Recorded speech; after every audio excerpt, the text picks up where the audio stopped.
All right, so just gonna start kind of with the rules and format for the spring game, the blue and white game on Saturday. Would love to see a full stadium. Love to see all the faithful diehards show up. 12 o'clock kick. We'll do I think about 10:40ish. We'll have our Wahoo walk, so we have a chance to see the guys enter into the stadium. But we split the teams up as evenly as possible to compete on Saturday. Split the staff. Also have assigned head coaches for each of the teams. So for the blue team will be Coach Heffernan. So he'll be the head coach of the blue team, going against Coach Gaither and the white team. So really excited about the opportunity to see our guys compete. But the first quarter and the first 5 minutes of the second quarter will be a normal game rules clock, and then we'll start a running clock. There'll be some additional stoppages throughout the course of action. But it will have a running clock from the middle of the second quarter on. We will take a little halftime break. If we get into a 2-minute situation in the end of half or end of the game, we will play that with normal clock rules. We do have some TV timeouts scripted throughout the course of action. We will work special teams. We'll be full coverage units, except for we'll be thud on our returners, and all of our fair catch rules apply. We'll also go two-step tempo on our extra points, and then our quarterbacks will be in orange jerseys, and our rules just so the fans know in the pocket. Nobody can touch the quarterback, reach for him, get near him for his protection. If he's outside of the pocket as a runner, then we tag off. And now if we have a design quarterback run between the tackles, our guys know that they can thud him up, but they can't take him to the ground. So that's kind of the rules that we got for the game, and I'm excited to see everybody compete. Scott, what team you on? I'm for all Virginia. For all Virginia? Oh, I think we put you on the team now. Okay, we didn't put you on the team? All right, well, about everybody else is split up. So how did you divide the teams up? Was there a draft by the coaches? So I allow both sides of the ball and Coach Gaither on special teams just to put together a depth chart. So, if you got 5 starting offensive linemen, then we'll probably have a couple from the second unit in different spots, and then a couple of starters will be on the opposite team. So just try to split it up as evenly as possible. And then, as we we got to the end of spring practice, if there were some swing guys, so you may see a guy that has on a white jersey, and then he may have to go play for the blue team, so we'll put a blue penny on him. But we just try to split it up as even as possible so it's balanced, so we can get good competition. I know that typically in the spring, teams don't break out all of their playbook or necessarily a lot of it. In this era, when you're on TV and a lot of teams are not even playing spring games, do you keep it even more vanilla? I mean, we'll treat it like we always have in the spring. Base offense that we've been running, we'll show that. There'll be some new wrinkles that we just got to get on film because we're continuing to evaluate guys. So I'm not going to be paranoid, so to speak. I'm going to let the guys play. But there are some concepts that that we won't break out until fall camp. But for the most part, man, we're going to let our guys go play.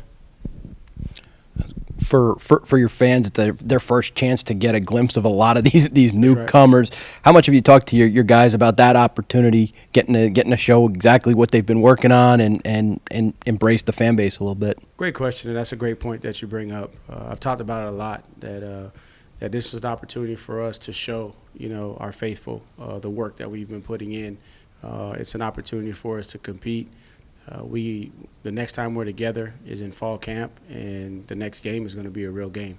So for us, this is a game. It's an opportunity for us as coaches to evaluate some of these new guys in a game type environment. The fans get to see all of the guys that they've heard about that have come in, from the portal, so to speak, and some of these mid-year freshmen. So we've talked about that a lot. That we're in Scott Stadium, and that's sacred grass. We got a responsibility to go out and compete and put together a good showing.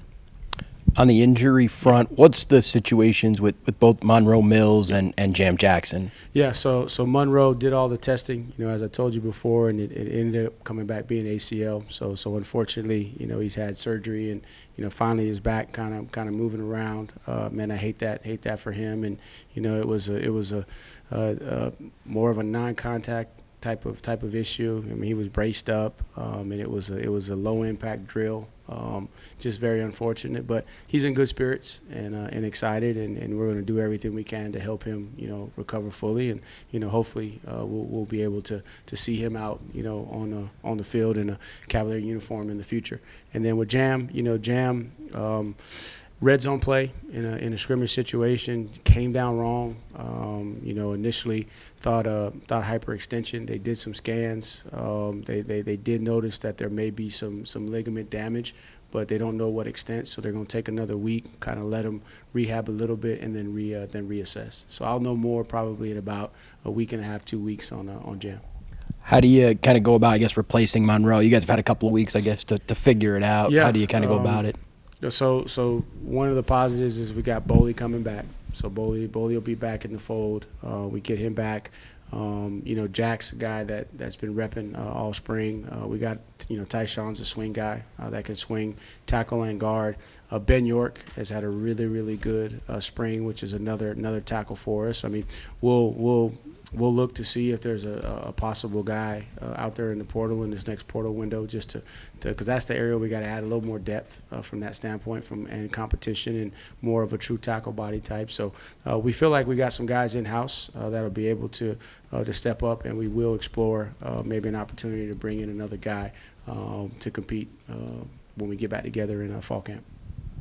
And kind of bouncing off of that, the portal does open next Wednesday. What other positions, after looking at the depth that you have, do you feel like you need to add? Yeah, so even prior to the start of spring practice, we knew that corner, even with the situation with Jan, we knew we were going to have to go out and address the corner position, possibly another safety. We're down a number at running back, so we'll explore possibly another running back. Constantly looking for any other guys that are just dynamic impact players, but the primary position is secondary with corners, mostly corners and a safety, possibly another running back. We will look into to offensive tackle because of Monroe's situation, and then assess any attrition that we have. I haven't heard anything yet, but man, this you know how this thing goes. We will have some tough conversations, transparent conversations with guys, just assessing their body of work over spring, and just let them know what their projected future is. So there could be some other positions that aren't priority now, but if we have some attrition, we could be looking.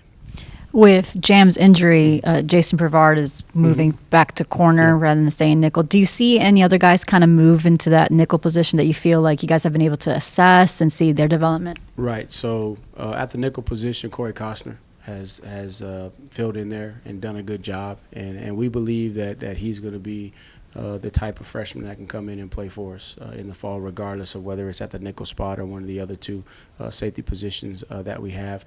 We get Kiki back. Hardy would be a guy that we would look at, coming back off of injury, and then that's also a position too, the safety position, that we'll be looking to see, can we find another guy that can give us some flexibility. And what you like about Brevard is that he gives you that flexibility to play nickel and to play corner, because again, it's a tough, physical, violent game. And the more flexibility and versatility you have, the better it makes us from a depth standpoint. With the judge, I think earlier this week, kind of postponing the final decision of the House settlement, how do you as a program plan when the portal opens on Wednesday? Right. So that's a great question. How do you plan? I don't know the exact answer to that, to be honest with you, but the way we're approaching it is we know the immediate needs. So we already are preparing to address the immediate needs.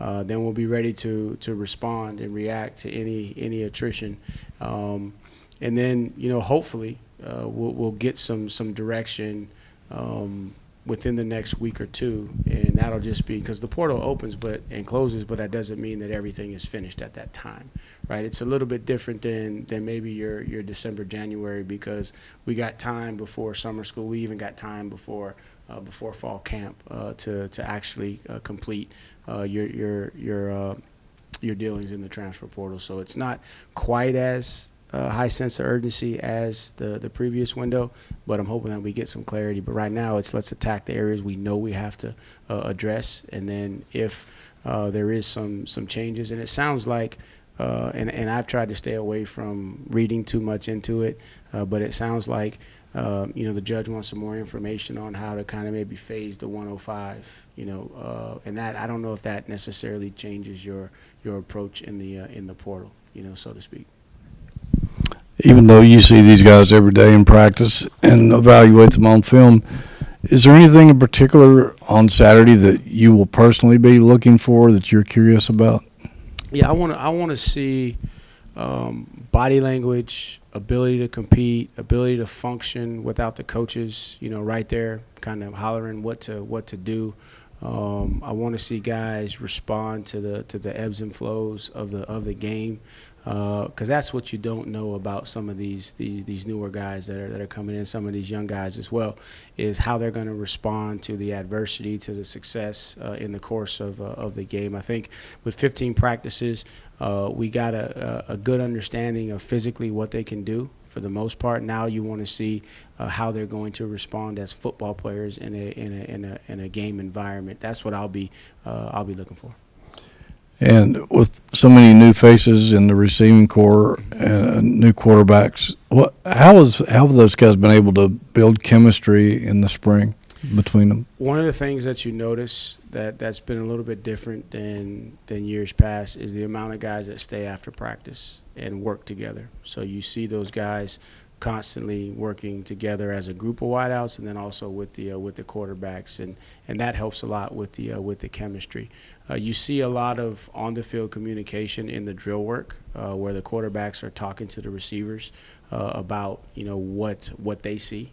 That helps to build chemistry, and you see the guys in here in the building early, and they're in here on their own on off days.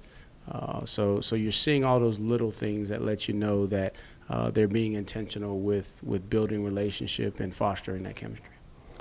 One thing I was just curious about, when it does come back to the portal opening again, how do you come up with how to evaluate guys in terms of NIL and what they're worth and what you're willing to shell out to get somebody?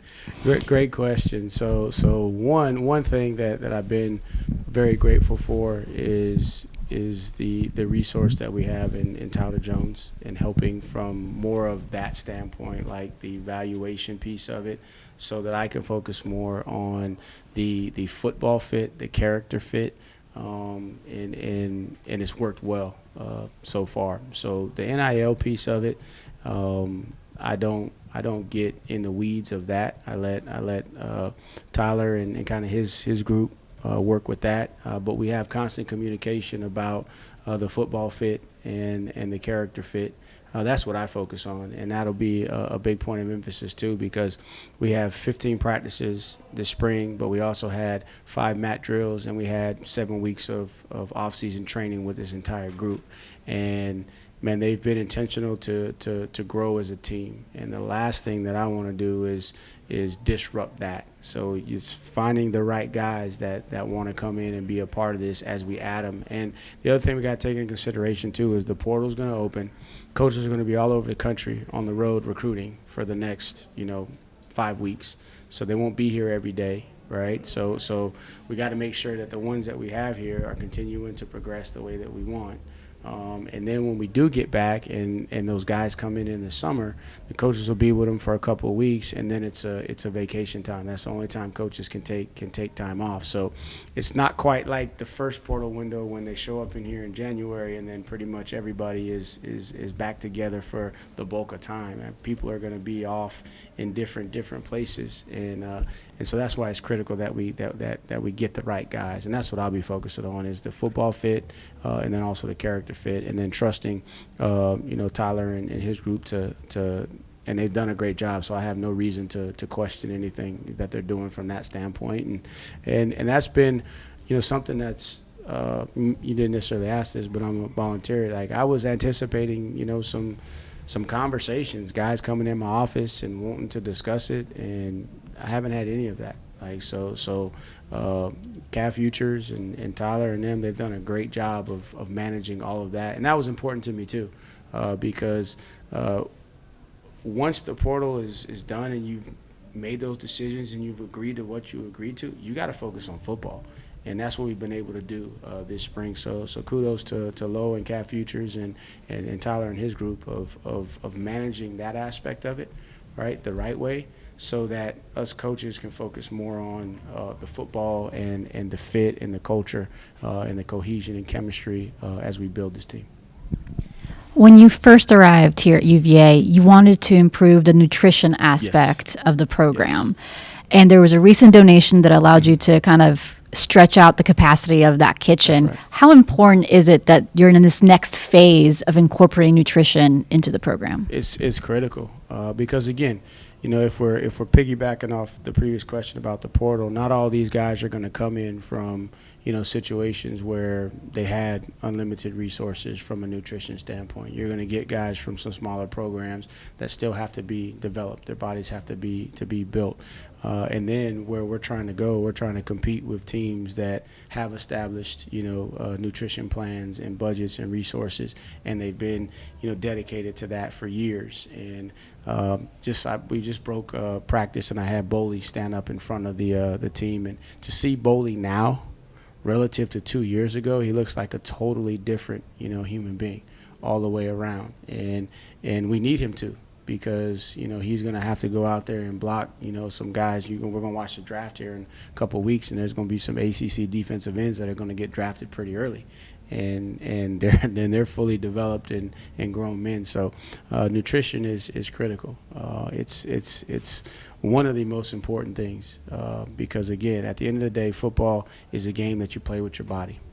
And you have to be able to fuel your body, build your body, and have your body in optimal competing condition so that you can stay healthy and then also recover from injury quickly when it happens.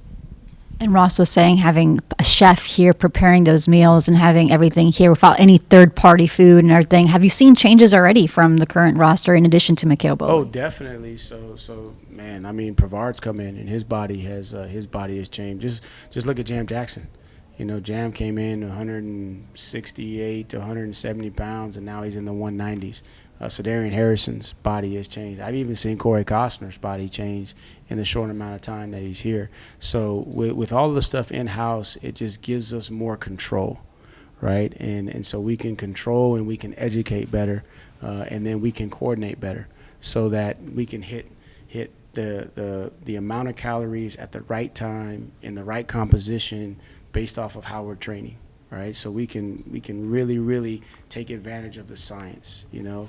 As Coach Smo likes to say, is you can't out-train a bad diet. So if we have a bad diet, doesn't matter how much training that we do, but imagine if we can have precision in our training and then we have precision in our diet. Right now, everything is coming together. So it's just a tremendous blessing to have those resources. You know, committed to the program, so we can continue to grow in that area. And you know, part of I showed a video to the team, and it was just a collection of great champions. You had Muhammad Ali, Mike Tyson, Michael Jordan, LeBron, Kobe, Usain Bolt, some UFC fighters. And one of the things that they said is you have to be him before you become him, meaning that champions have to become champions well before they're champions.